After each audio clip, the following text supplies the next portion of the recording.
কলকাতা গিয়ে মেট্রো গেটে আমাকে কেন আটকাচ্ছিল চলো তোমাদেরকে প্রথম থেকে বলি। গাইস আজকে যাচ্ছি কলকাতা, আর সেই জন্যই লালগড় স্টেশনে চলে আসলাম। আর কলকাতাটা গিয়েছিলাম প্রায় অনেক দিন আগেই, আর এতদিন পরে ভিডিওটা পোস্ট করছি। আর স্টেশনে এসে টিকিট কাউন্টারে এত ভিড় যেটা আমাদেরকে টিকিট না কেটে ট্রেনে উঠতে হলো।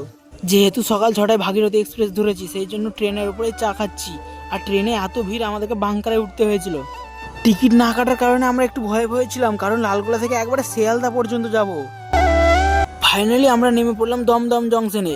আর দমদমে ট্রেন দাঁড়ায় না, একটু স্লো করে, তাতে আমাদেরকে নামতে হয়েছিল। আর প্রথমবার চলতি ট্রেন থেকে নামতে হয়েছে, তাই একটু হাত পা কাঁপছিল। জুতো খুলে যেহেতু বাঙ্কারে বসেছিলাম, সেই জন্য এখন জুতো বাঁধাবাঁধি করতে হচ্ছে। তো জুতো টুতো বেঁধে এখন মেট্রোর দিকে যাব, চলো। দমদম মেট্রো স্টেশনে এসে আমাদের ট্রেন চলে আসে, আর নেমে পড়লাম চাঁদনি চক।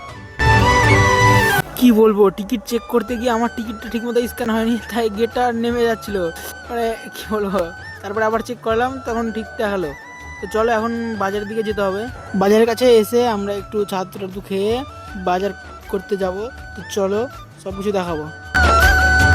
ফাইনালি আমাদের বাজার সব কিছু কমপ্লিট হলো। এখন ট্রান্সপোর্টের জন্য এগুলোকে প্যাকিং করা হচ্ছে।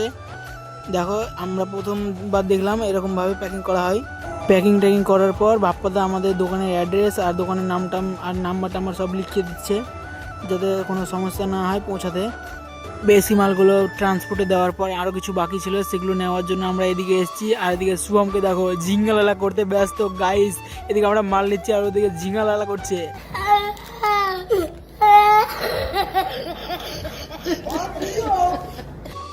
আর এটাই হচ্ছে সেই চাঁদনি মার্কেট। এখন আমাদের সব কিছু কমপ্লিট হয়েছে, এখন শিয়ালদা স্টেশনের দিকে যাব, চলো। গাই স্টেশনের দিকে যাচ্ছিলাম, কিন্তু তার আগে এদিকে বৃষ্টি লেগেছে, খুব বৃষ্টি। দেখো বৃষ্টি একটু কমবে তারপর যেতে হবে। সামনে একটু মেঘলা মেঘলা ভাব ছিল, সেই জন্য আমরা ট্যাক্সি ধরে যাচ্ছি শিয়ালদার দিকে। তো শিয়ালদা গিয়ে দেখা হচ্ছে। শিয়ালদা এসে আমাদের ট্রেনটা অনেকটাই লেট ছিল, আর এই ট্রেনটা প্রত্যেকবারই লেট থাকে, মানে যেই টাইম দিয়েছে তার থেকে আরও 1 ঘন্টা দেরি করে দিয়েছে। সেই জন্য এখন ভুজিয়া খেয়ে টাইম কাটাতে হচ্ছে। আর গাইজ ফাইনালি 7:30 আমরা ট্রেনের পর আবার সেই বাঙ্কারে উঠেই ঘুমিয়ে কাটালাম। আর সকাল সকাল উঠে গেছি, মানে প্রায় 24 ঘন্টায় আমরা বাড়ির বাইরে কাটিয়ে দিলাম। তো এখন আবার সেই দোকানের দিকে যেতে হবে, চলো। আমাদের মুখটা একটু ঘুম থাকলেও সকালটা ঠিক এইরকম সুন্দর ছিল। ফাইনালি আবার কৃষ্ণপুরে নেমে পড়লাম, এখান থেকে যাব দোকানের দিকে। আর আজকের মতো ভিডিওটা এখানে শেষ করছি, দেখা হবে নেক্সট ব্লগে। টাটা।